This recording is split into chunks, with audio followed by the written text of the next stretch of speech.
Welcome back to my channel.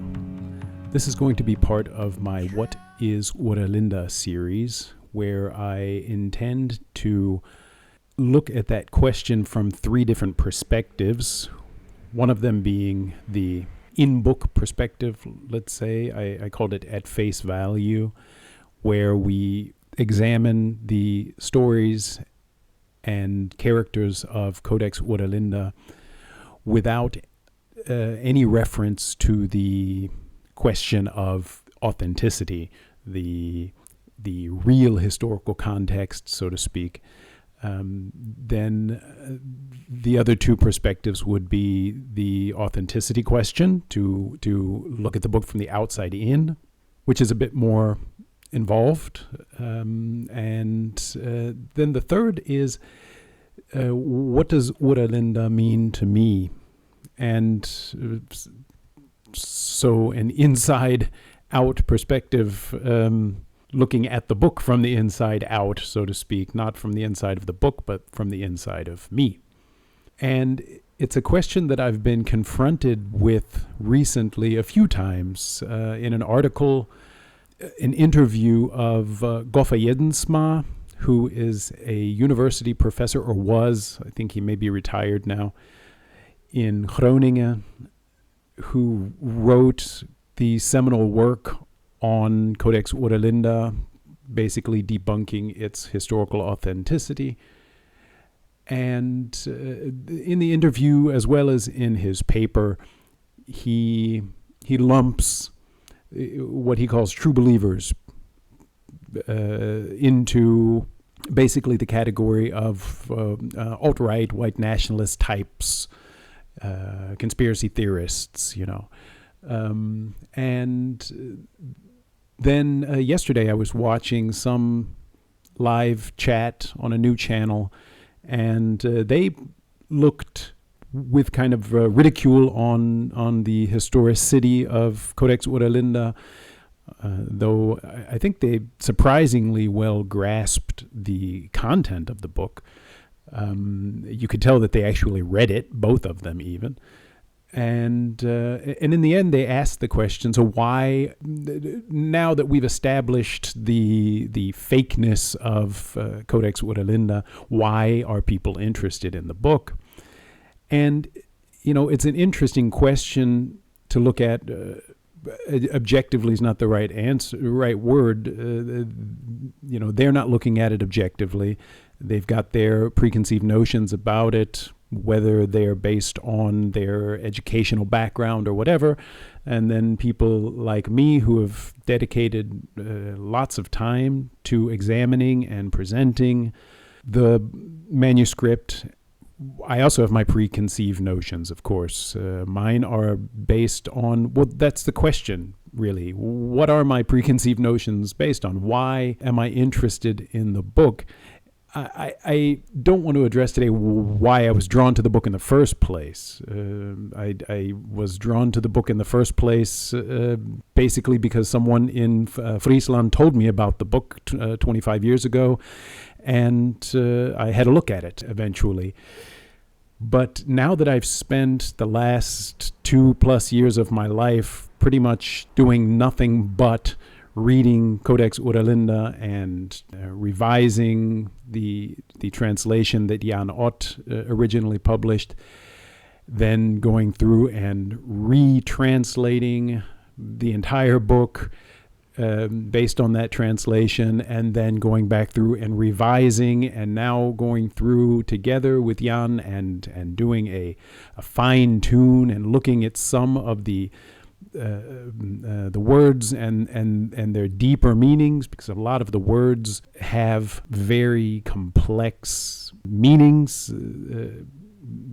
From one word, you'll find that several words in German, Dutch, English, perhaps other languages derived so that it became more specified, whereas in Codex Oera Linda, you'll find that same word just meaning all of those things. So we're going through and looking at stuff like that. So after all of this experience and this in-depth engagement with the book, I think it's an interesting question to ask myself what it means to me It's not an easy answer, but I came up with three things. One is there's the religious aspect. So obviously it's a book of history, a book of laws, but also it has the entire cosmology incorporated into it, with Vralda and the explanation of how the creation, the mechanics of creation. And I'm someone who has since I was very young. I couldn't tell you exactly where it started, but I was involved in martial arts from a very young age, so I had my first experiences with meditation before the age of 10. And a lot of the people in my life at that time, both in the martial arts world and around me where I grew up, were into religion, so Christianity. I would go to church with those people. My family wasn't religious, but I was interested.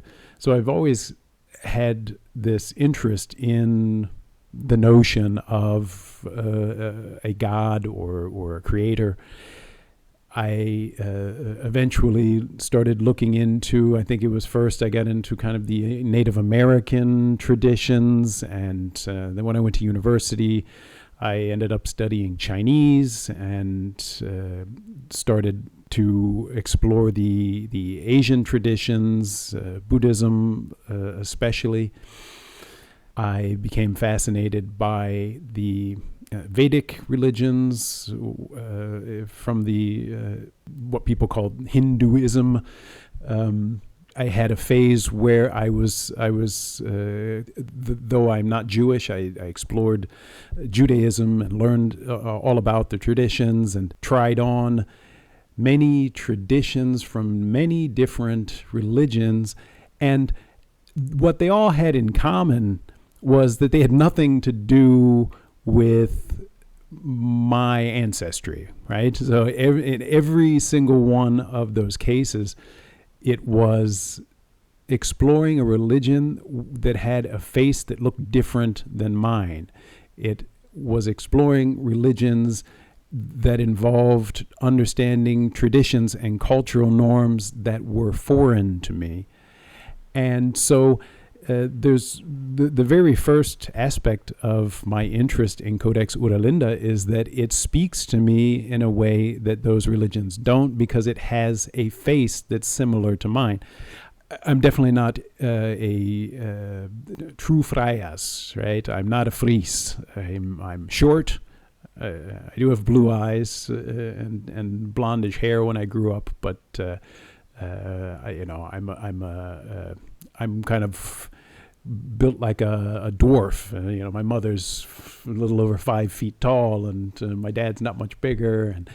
And so, when I go to Friesland, I also feel a little bit foreign, because obviously I am foreign, but, I also don't, that's not exactly my face. But the interesting thing about Codex Oera Linda is that this Friesic culture, if we could call it that, extended in many different directions. So it doesn't just encompass Friesland as we know it today, but everywhere from Denmark to England to even to the south of France until the Gola came.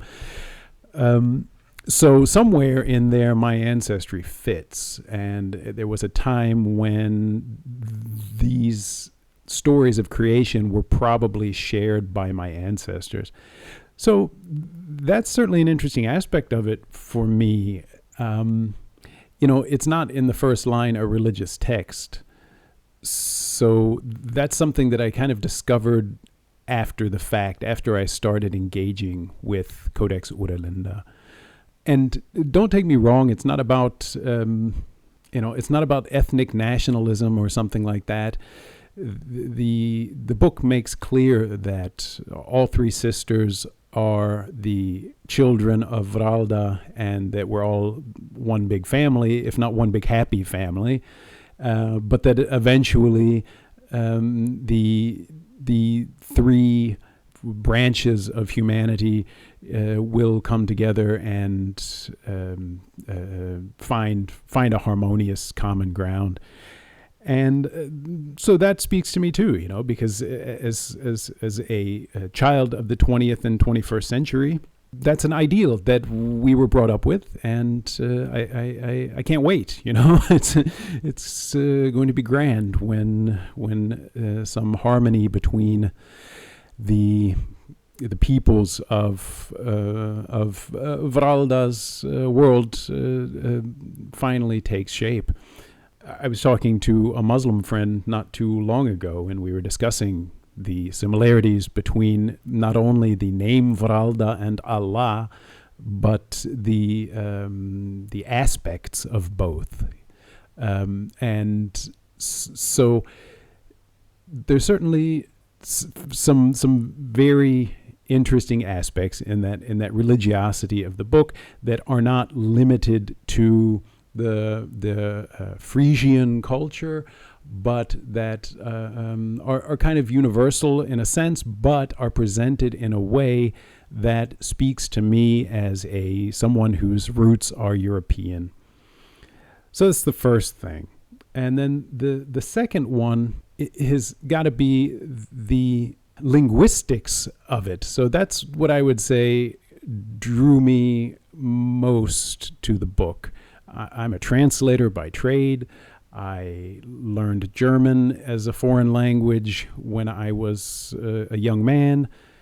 I eventually taught myself Dutch, and I studied Chinese at the university. So I'm quite interested in language in general. And when I get involved in language, I see common threads, in kind of basic words like mother, father, words for everyday things, like the one that I mentioned with Varalda and Allah, for example, is one, and and then things that go along with like water and food and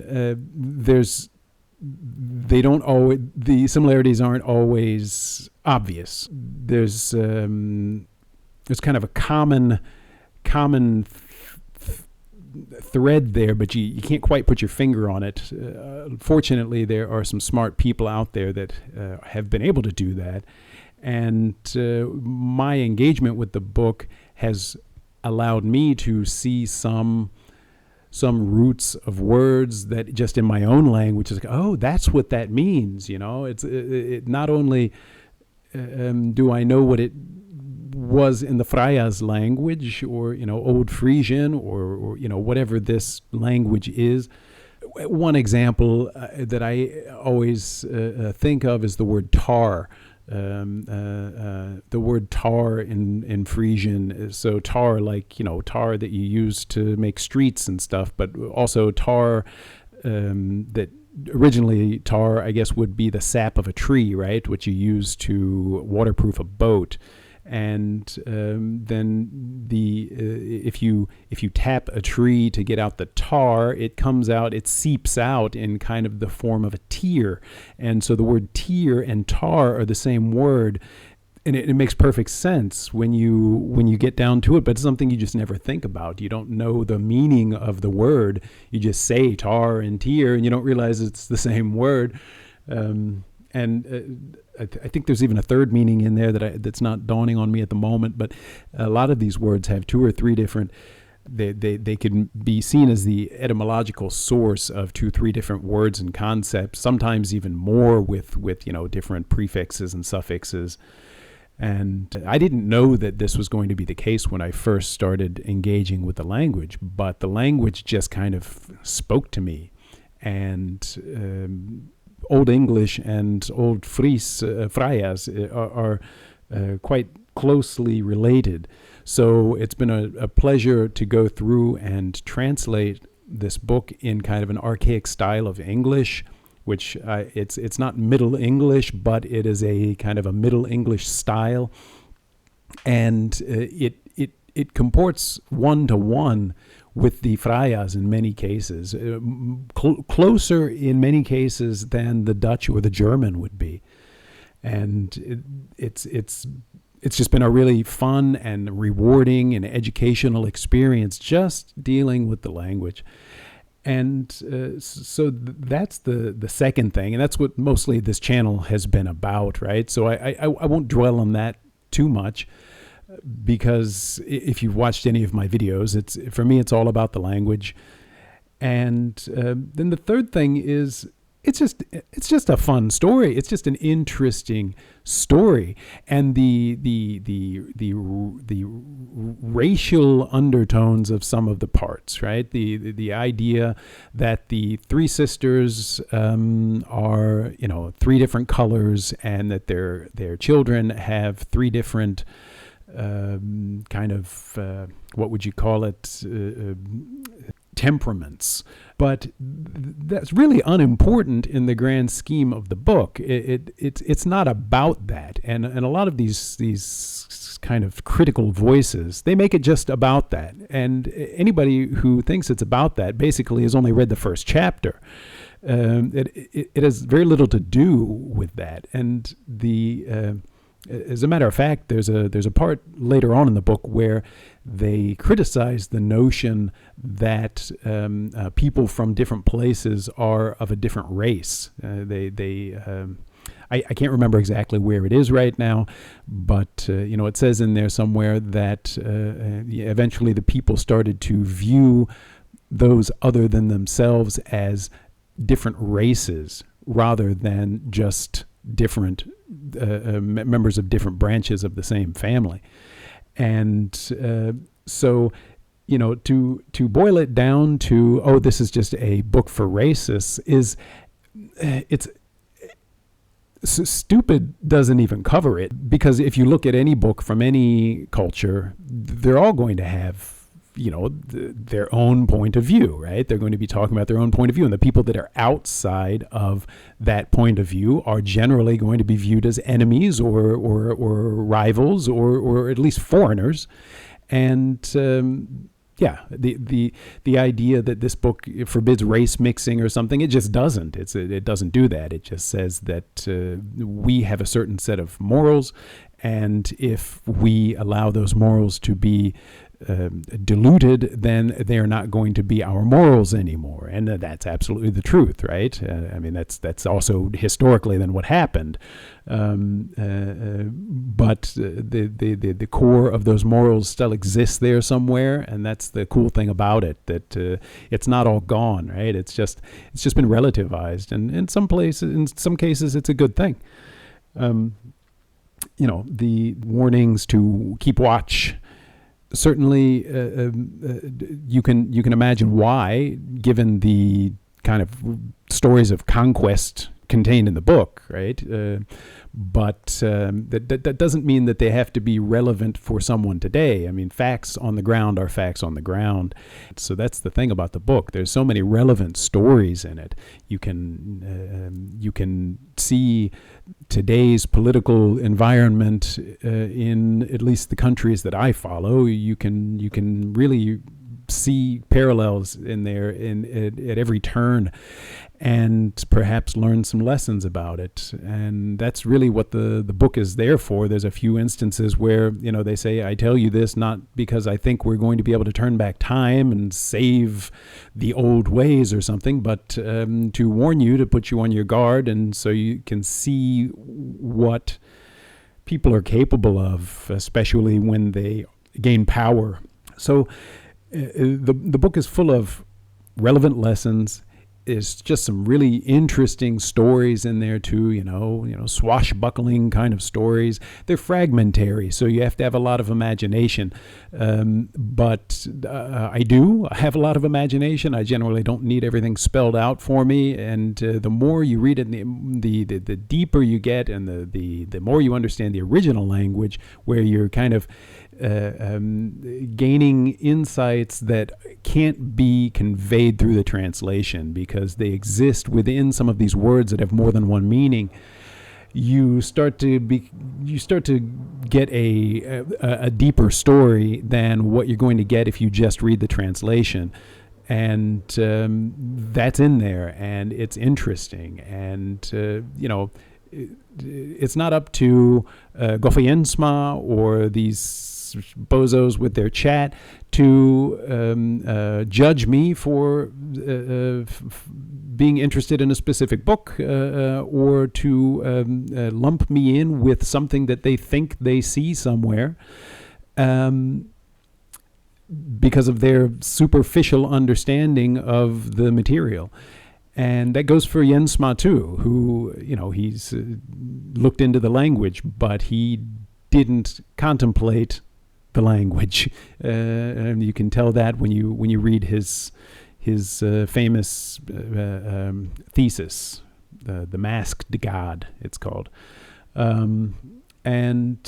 So those are basically, when I think about it, so I thank these people for at least, asking a pertinent question, why Codex Oera Linda, or what does it mean to me?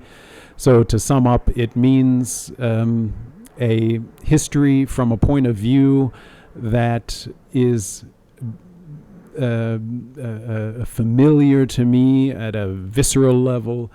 It's told in a language that is just fascinating and in so many respects, and it tells stories that keep me thinking as well as entertained. And literally, it's not the only material that I've read in the last 2.5 years, but it's almost the only thing that I've really, been involved with. So many things that I've read outside of Codex Oera Linda have had something to do with trying to understand something in Codex Oera Linda, or